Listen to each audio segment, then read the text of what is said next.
Welcome to the Encore Audio Archives YouTube channel. I'm Taper Dave, and this is my channel. I've uploaded hundreds of talks here that I've recorded at meetings in West LA, and I've also recorded conventions starting in 2013. I've got a bunch of those up. And Walt and Mary Murray, the original owners of Encore Audio Archives, started the company in the 80s, and Walt recorded Joe and Charlie's and a bunch of stuff down in Vista, California. My sobriety date is June 20th of 1994. I hope you find something you like, so please like and subscribe to my channel and comment down below. If you want to hear something that I don't have or that you don't see, I'll see that I get it. Anyways, take care and have a great day if you want to. All right, everybody, please start taking your seats. I'm going to start to get serious.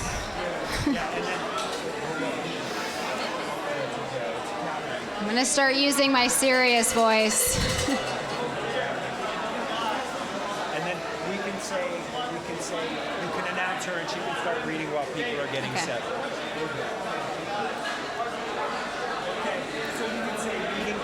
Meeting time. The 12 traditions are as important to the group as the steps are to the individual. It is a custom in Southern California to read the 12 traditions. And tonight I have asked Sarah to read them for us. Thanks. Hi, I'm Sarah and I'm an alcoholic. The 12 traditions. One, our common welfare should come first. Personal recovery depends upon AA unity. 2, for our group purpose, there's but one ultimate authority, a loving God, as he may express himself in our group conscience. Our leaders are but trusted servants, they do not govern. 3, the only requirement for AA membership is a desire to stop drinking. 4, each group should be autonomous except in matters affecting other groups or AA as a whole. 5, each group has but one primary purpose, to carry its message to the alcoholic who still suffers. 6, an AA group ought never endorse, finance, or lend the AA name to any related facility or outside enterprise, lest problems of money, property, and prestige divert us from our primary purpose. 7, every AA group ought to be fully self-supporting, declining outside contributions. 8, Alcoholics Anonymous should remain forever non-professional, but our service centers may employ special workers. 9, AA as such ought never be organized, but we may create service boards or committees directly responsible to those they serve. 10, Alcoholics Anonymous has no opinion on outside issues, hence the AA name ought never be drawn into public controversy. 11, our public relations policy is based on attraction rather than promotion. We need always maintain personal anonymity at the level of press, radio, and films. 12, anonymity is the spiritual foundation of all our traditions, ever reminding us to place principles before personality.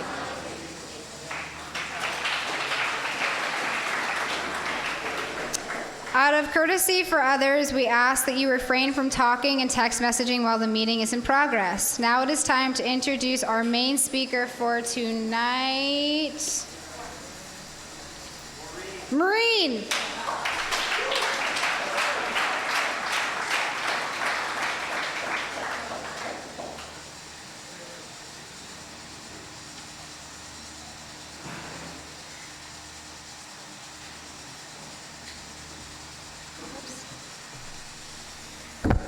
Hi, I'm Maureen. I'm an alcoholic.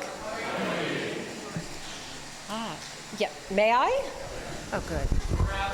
Just grab it. Okay, thank you. How's that, good? Oh, you know what? I just had one of those feelings of, oh, wow. Oh, you know, isn't that, it's the language of the heart. And that's the way it's been for me for 28 years. One day at a time. And, you know, I was at the Rodeo meeting 28 years ago, and on a fairly regular basis, may I say. And what's kind of cool being here is that, you know, there's a saying, nothing's changed and yet everything has changed, you know, but the one constant thing we can count on is that things do change. And, you know, with that said, I look around and I see the same essence of, you know, it's like out of Ecclesiastes, there is nothing new under the sun. There is nothing new under the sun. It is all, it's very simple. And, that's the way that it has worked for me one day at a time. I somehow heard the message, whether it was at Rodeo or the Palisades or the Pacific Group. And again, the one thing I always did was listen for the similarities and not the differences. And, obviously you don't drink or use no matter what, but you just, it's about that whatever it is, there's a subtext or something emotional that happens, and I say that these seats are magical seats, and that we're blessed to be here and to be in these seats. And I come from a place of a deep-seated joy right now, because I know where I could be but for the grace of God, because there's a lot of levity, and there's a lot of levity in these rooms, and that is what attracted me. Again, that emotion, that feeling of and that aha, and the laughter. There's some sort of emotion, and then everything else floats on that, and it is there's a lightness there, and the lightness to our being when we just relax and go to that place of peace in the moment, where our feet are, right here, right now. Now, I don't know if it's the white rabbit I had over at Whole Foods or, being here 28 years later, but it's a little a la Alice in Wonderland here. They whatever it is with Alice in Wonderland, we don't need the drugs and alcohol. In other words, life is already a wild, wild ride. Just in coming here, I realized, I don't see a lot of people that, I came in with. And happy birthday, 31 years, yay. And the road gets narrower and more is revealed. And, I love the idea of, just my friend came in from Rhode Island, and we went back to a meeting we hadn't been to again in a long time, the Pacific Palisades meeting. And it's, this sense of, though the people are not here, there's that sense and idea that, what, I do feel, Paul and I went through school together, we won't say what year, a few short years ago, and and I love you, Paul, and thank you for asking me to speak. How cool is that? Really, all the way from Cocoa Beach, Florida. And here we are. This is a miracle of the program. It's just a wild ride again. I mean, come on, come on. It's really kind of cool. It is, because we know, again, how serious it all is. And, so what happened was I looked around the Pacific Palisades with my friend, and she said, you know what, there's nobody here. We're the only ones, and we're both 28 years sober. And, I just said, well, what, we're here. It's up to us to pass the gauntlet and pass the information on that was so freely given to us. And at the same time, I feel, as Paul and I were talking, we'll call it ghosts of those that have died sober, but not really, because their spirits live on. And I have to say, during my times of trials and tribulations and sobriety, and there will be some, by the way, and I think that when we go in knowing that it's not always going to be the pink cloud, it sort of, gives us a bit of more of a foundation, because I knew, okay, we're not going to skip off into the roses here. Life is life, and at one point or another in our lives, we will each have our own Katrina. And it becomes, how will you handle that? Do you have the tools to handle that? And with that kind of foundation and honesty and grit, you really truly can get through anything sober, And again, I think of those that went before me, and I looked down the row at the Pacific Palisades, and there was Jim McGrath with his Scottish accent going, "Hello, Maureen, you look great." And he died sober. And I remembered messages he gave me. And I saw, several of the people that used to sit in the front row, the regulars, they were always there. But there really is something about that. The energy, the spirit, not to get all woo-woo, you know, and I can, but I won't. But you know, that honestly and honest to gosh that's what it is. It's, to me, it's love. It's that simple, and it's God. God is love. And you know, when I started drinking, I'll tell you just a little bit about how I started. I so relate to everybody that got up here. That's my point. It goes so beyond age, money, property, prestige. It's one alcoholic talking to another, and it is that simple. And again, the love. I love the idea of we were all out there, you know, craving the love and trying to fill ourselves up with whatever it was, with the money, with the alcohol, with the cigarettes, you know, all of it. And nature abhors a vacuum. So when we do come in here, we better have something to replace it with, and it better be strong. And you know what? The good news is we get that.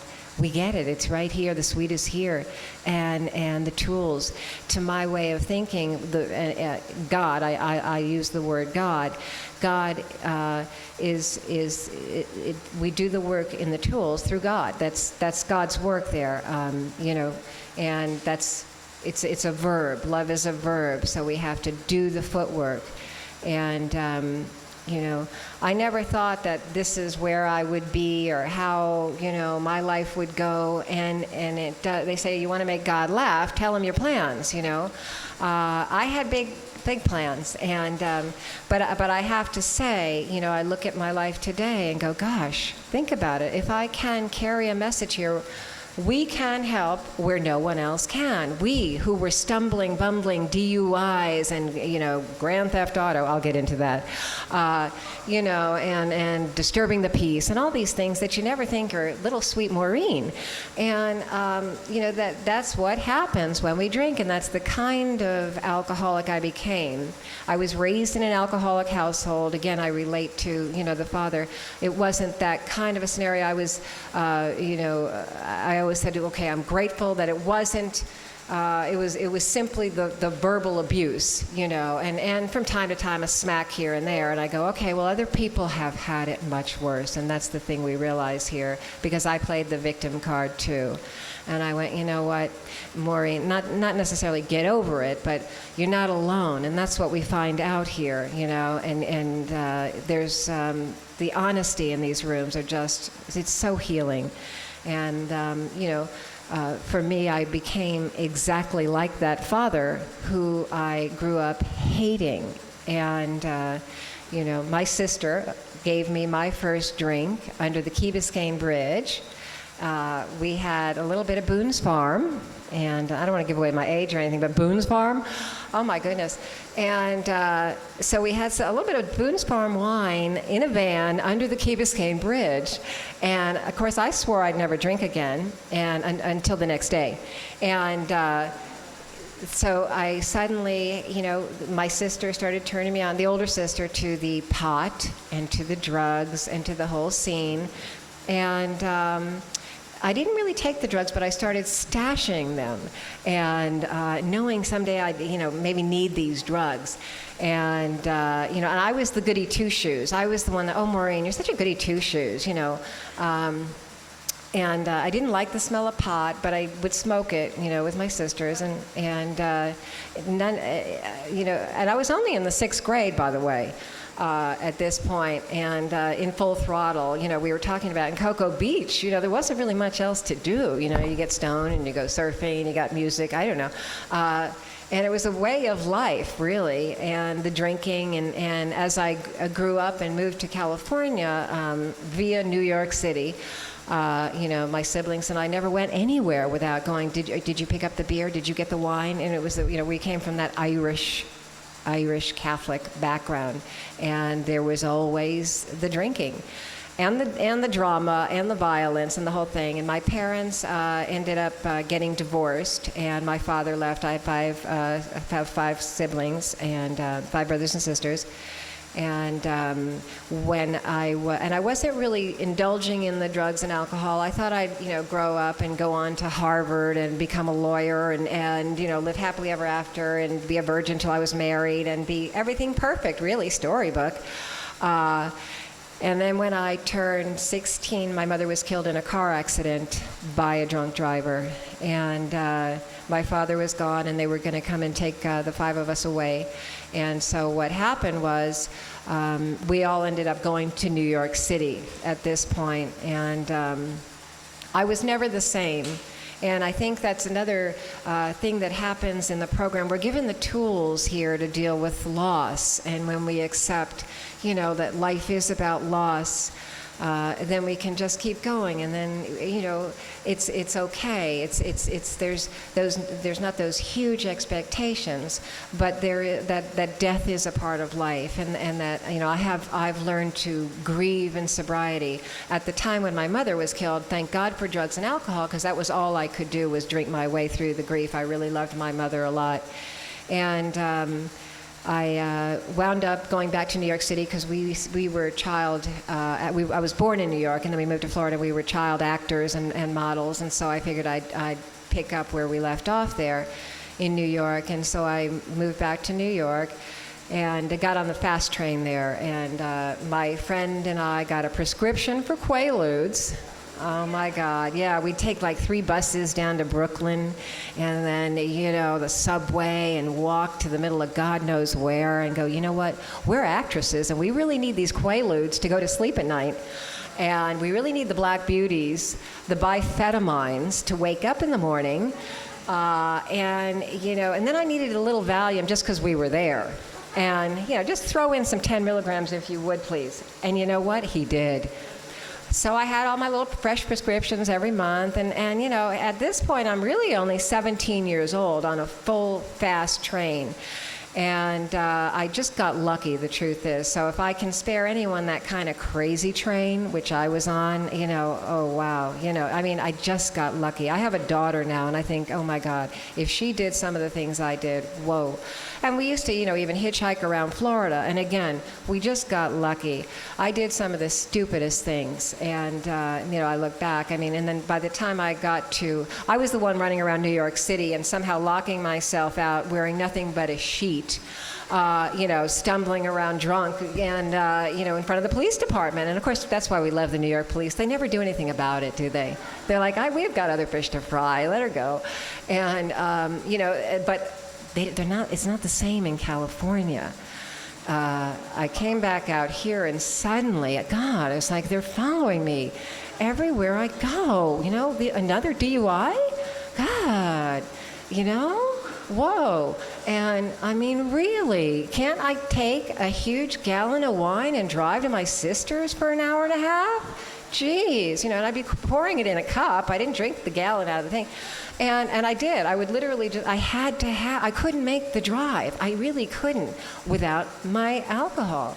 And my siblings and I, we'd have our Heinekens and our wines, and mixing that again with drugs and alcohol. And I had been at one point, so now I've moved from New York. I'm kind of fast forwarding it all, but through the drinking and drugging phase, just to get through that and never forget, because I find that also helps me, is to never forget, and lest I start to think, and my sponsor told me, because I grew up hitchhiking and playing pool in Florida, and she said, don't ever forget that part of you, and drinking beers and smoking cigarettes and hitchhiking. And so we are, it's imperative that we remember, what it used to be like, and also our last drunk, or fix and what have you. But I realized, that whole New York way of life, suddenly I had adverse reactions. Everything was going along. I'd be taking the speed and jogging around,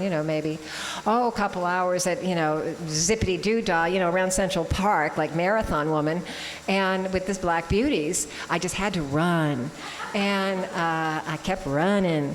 And then I would ride my bicycle, and I was taking jazz dance above a strip club, and I'd run past a strip club and have my bike in my hand and do the jazz dance and 5, 6, 7, 8, and everything was crazy.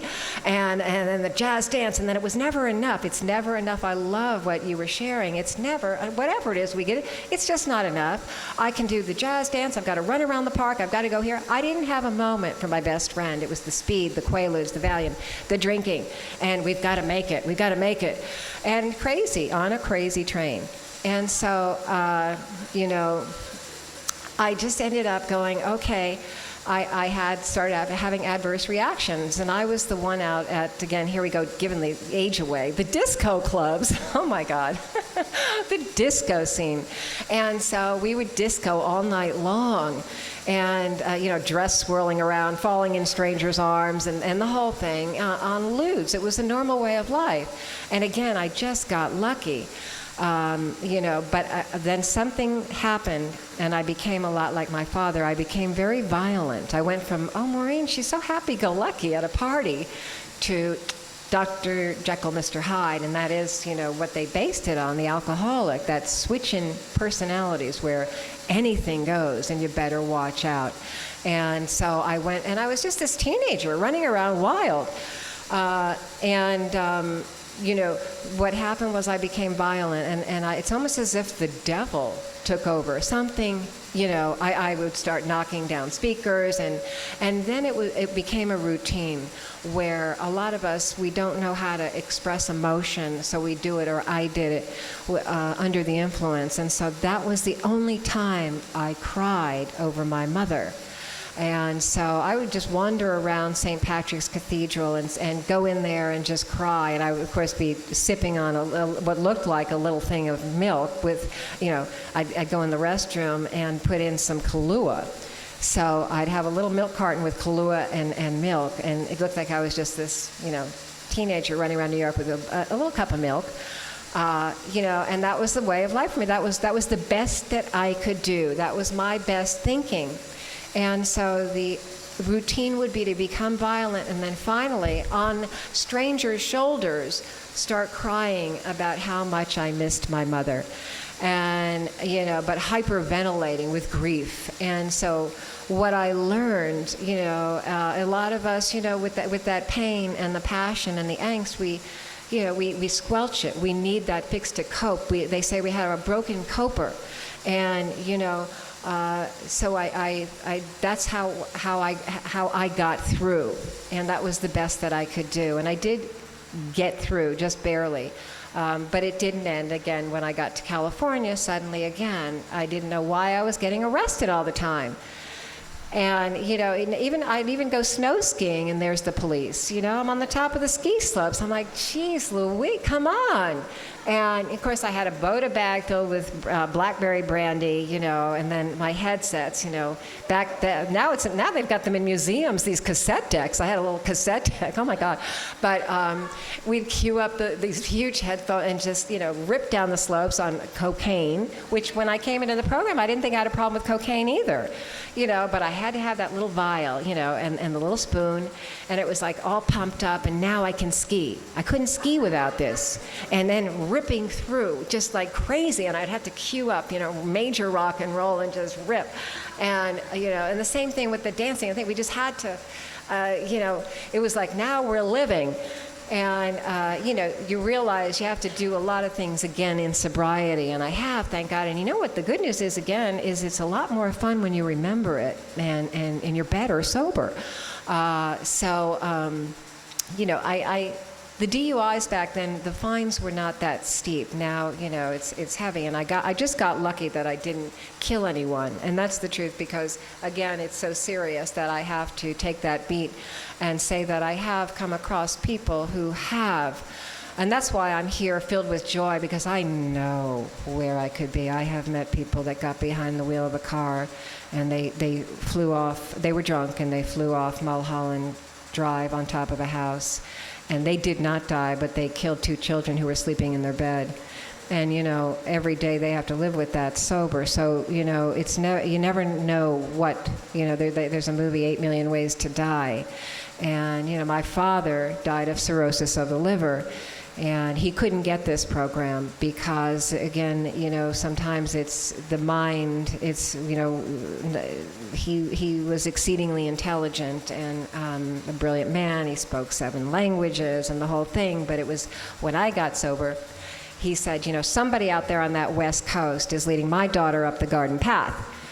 And he just couldn't get it, you know. And so after several DUIs for me and coming to, not even waking up in the jail cell and getting into situations like, you know, just out of nowhere, marrying my next door neighbor in Vegas in my jogging suit at the Little House of Flowers, you know, just because. And so then, you know, the funny thing is when we stayed married, and thank God for him, he was Al-Anon, and thank God he didn't throw me away, you know. But I had him convinced that I'd say, listen, you know, because I was crazy. And, you know, and I love the steps that they say, you know, restore us to sanity. And I went, oh, finally, you know, my peeps, you know, okay, all right, so I'm not the only one. Restore me to sanity. And I still have to say that, I have to say from time to time. I've been crazy in sobriety, but I just don't drink or use. And so, you know, what happened was my husband at the time, I had him convinced that, you know, listen, if I just don't mix drugs, I'll be okay. And it was always that next morning of, I'm so sorry, I'm so sorry. And that pitiful, incomprehensible demoralization, you know. And so I got myself into situations, and I have explanations for all the charges, but, you know, things like, you know, robbing a liquor store and things like that, you know, grand theft auto and all that. And, you know, there's always the explanation, but those were the charges. And again, they always let me go, like over 7 arrests. I just got lucky, and I got lucky I didn't hurt anyone or myself. And my last drunk, my husband and I were putting my mother's ashes to sea, and that was my last drunk at the funeral at sea, and I didn't eat, and my sisters kept saying, Maureen, watch Maureen, watch Maureen. Maureen, you've got to eat, you've got to eat, and I was in that zone. You know, we click and something happens, and it gets scary. It's scary because now I'm in pain, and you better watch out. And I missed my mother, and I was pounding on these doors. We were staying in a hotel room and telling everybody, Carpe diem, seize the day, life is fleeting, you're all half dead, wake up, everybody. And once more, guess who showed up? The police. And it's like, well, why? What did I do? You know, and this time they said, you know what, we have to take her away. We have to take her away, and they did. And my husband at the time said, you know, he said that I really looked at him like, wow, they're really doing this. You know, they handcuff you and the whole thing and take you away. He said, I looked at him from the back of that car, and he said he thought to himself, you are one lost individual. And I was so lost. And I love the song Amazing Grace, you know, that saved a wretch like me. I once was lost, and now I'm found. And I really mean that, because I'm here with 28 years clean and sober, and I really know where I could be. And you know, again, there are miracles that have happened to me in 28 years, and what happened for me, a big one, was when I came to in that jail cell, you know, after fighting with a transvestite and a prostitute over a cigarette. You know, and I was on my hands and knees anyway, looking for my diamond earrings, yelling at the police again, going, I came in here with a pair of diamond earrings and I'm not getting out. And they're like, listen, we took them before you came in here. And it's like, you know, but meanwhile, my British husband was out there going, but she needs her day cream and her night cream. Can I bring it to her? And they're like, no, your wife is in jail. She's in jail. And, you know, it couldn't quite compute, you know, reality. I didn't understand reality. I still really don't, but this is the real deal, may I say. I'm the real thing. And, you know, I always say I'm a real alcoholic. I am the real thing, and I'm Irish to my core, you know, Quinn. And I know it's anonymous, but I'm Quinn. And I'm Quinn. And my daughter's name is Quinn, another gift of the program. Oh, my God, I never thought I'd be a mama. And she's never seen mommy drunk. There's so many gifts here. I have an angel for a daughter. Oh, my God. She's just amazing. And, you know, so what happened was I was coming out of that, and she's named after my mama. And she's born a couple of days after my mama's birthday. And I was coming out of that jail cell, and on the way home from San Diego to LA, I heard Betty Ford on television, and I told my husband I need to check in here. And he said, no, you're the strongest woman I've ever met in my life. You don't need help. You know, I had him convinced. We're good. And the good news is I didn't listen to him. I knew that I needed help. And I checked in on my own. And that was class of 84, June 12, 1984. Of course, I checked in and didn't think that I needed, you know, really any help. I wanted to just learn how to drink like a lady and then, you know, maybe have some sympathy from, you know, people that knew me and went, ooh, did you hear about Maureen? Rehab. She went to the Betty Ford Center. Yeah. And then, of course, I could drink and everybody would feel sorry for me because we like playing the victim. And, you know, but something happened. The magic happened, and I heard the message. I heard it. And, you know, knock on wood, from that day forward, they frisked me, of course, and took away my fresh prescription for Valium and the whole thing, because I didn't think I had a problem with drugs. You know, and I found out a drug is a drug is a drug, and you're eligible too. And in sobriety, you know, I've learned the main thing is the tools. I worked the steps. And I worked the steps, and I worked the steps, and I'm still working the steps. And I did my fourth step, which was so cathartic, and I had to write a letter to my mother to say goodbye and read that out loud and really grieve sober and experience emotion sober. And what I've learned in 28 years is it is okay, and there will be ups and downs. And again, with a foundation, with God, you really truly can get through anything. We really truly can, with each other. And I love that the first word is we. It really is we. I can't do this without you guys. I need you guys. And it really is, the longer I'm sober, the more I really love you guys. And as corny as it is, and now that I'm a mommy, I can really be that way, and it's really okay. And, you know, all that sense of all the things that I always loved out there and wanted that we were looking for in the bottle. You know, it says, in exchange for the bottle, we've been given the keys to the kingdom. And so we have. You know, and it is a matter of perception and perspective, and we just have to, we can shift that gear and change it and go, wow, let me just act as if, let me just show up. You know, I love the girl that said, you know, because I could also go on about the monologue, oh my God, even in sobriety, gosh, what we go through, that she said, that makes sense to me. She had a choice, of course, go in his window or do I get a cake? I don't know. It's a good, you know, it's really mind-boggling. I don't care. Even at 28, you go, I don't know. I don't know. I don't know. Let me see. You know what? Let's meditate on that. You know? And so I understand that way of thinking. That's why we need each other, because, you know, normies, whatever that is, they look at us like, oh, you're crazy. And I mean, maybe that is bad, but I get it, because, you know, that's just how we think. We go, we've got to really get in there and stalk and, you know, what we do. And I love us. I love us. I love that we, you know, we're alive and we live. Even when I see my fellow alcoholics on the street, I go, oh my God, you know. And on the way here, coming up Westwood Boulevard, I just take that beat of "But for the Grace." I know that's me. These are our people, and I think a lot of us have the post-traumatic stress disorder, and we're here debriefing, and we're here decompressing. And for this moment in time, it's like that breath, this breath, and this is where it is. The anxiety is in the future, and the depression is back there. But when I say, where are my feet? You know, right here, that's where I find the peace. And that's where I see this moment. And in this moment, we are all so blessed. And surely, and I love, surely goodness and mercy shall follow me all the days of my life. And if we take that to our core, we can go anywhere. And I believe that that's what Alcoholics Anonymous has given me, the wherewithal to really have a relationship with God. And it's inside. It's not out there. And you know what?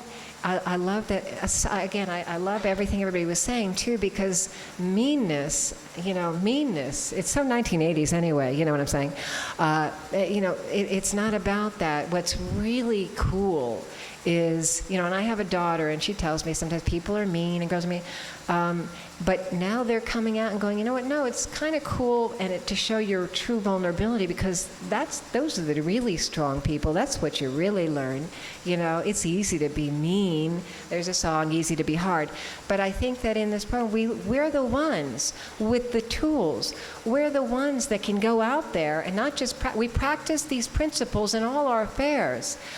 I go out there, and this program has enabled me, not only to be a great mother, that my daughter has never seen me drunk, but to be there for my dying father. And as he died of alcoholism, I'm the only sibling there, and they say the holiest ground in the world is where an ancient hatred has turned into a great love. And he was in a coma, and I flew to New York City, and he came out of the coma. The nurse said, long enough to say goodbye. There was a connection. And he knew I was sober, and he was the one that beat me all my life. And my siblings even said, Dad always hated you the most because you were the most like him. And you know what? Nobody was there. I'm the only one that was there. And you know what I did by his deathbed? I said, thank you, Dad, for giving me the gift of music, of laughter, of my love of words, and for siblings. And I went on, and I said, I forgive you. I forgive you. And I blessed him. And there's something about that, and you could feel the energy, and it's electric. And I feel that that's what I do when I go out here. I can be at a stoplight, and instead of going, I'm going to get there first, and I'm going to, it's out there. I take that breath and just say, you know what? And I smile, even if I really want to give the finger, which I used to do. I even had a flip pad that went F you, but I've changed, and, no more of that. I still do that from time to time, but I just smile and go, okay. And you see people going from this revving place to, whoa, we can do that. This is it. We have these tools, and with these tools, we truly can, this is beyond a mustard seed of hope, but we can move mountains. And God bless you. And again, thank you all, and happy birthday to the birthday people. Thank you.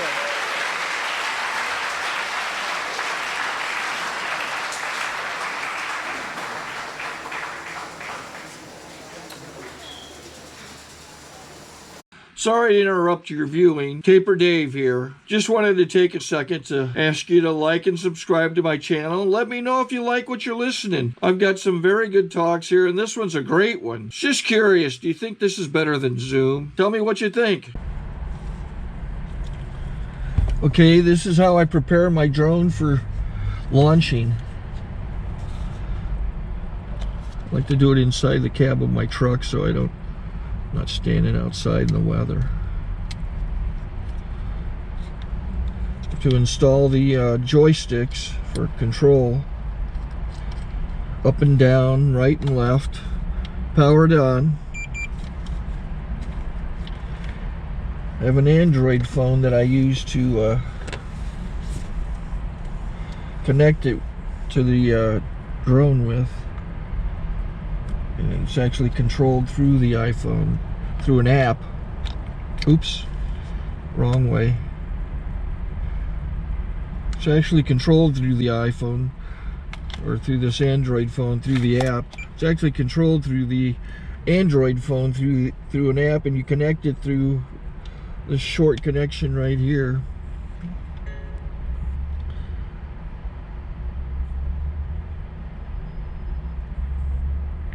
Remote control connected. Remote control's connected.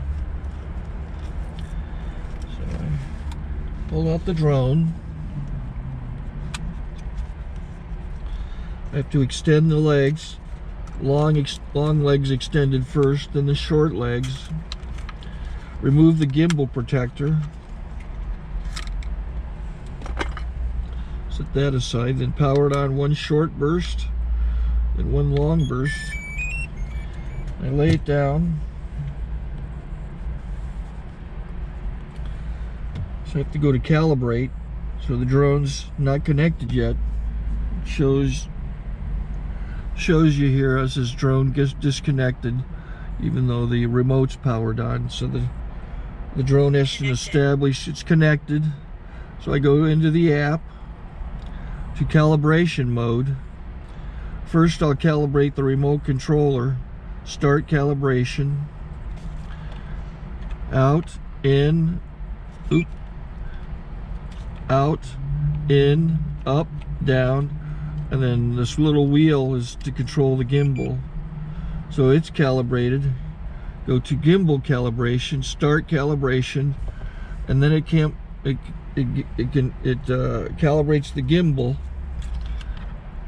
I don't know if that shows up. The gimbal's moving all over the place. Changes, you can see it on the video. And I'm calibrated to take off. It's acquired 7 satellites at the moment. There are 26 satellites up in the sky, which it has to acquire before you can take off. So it's connected. It's got enough satellites. This is white. I can go to press this little arrow button, swipe right to take off, and it would start the motors if I slid this to the right. But I'll wait till I get outside. Don't want to do it inside.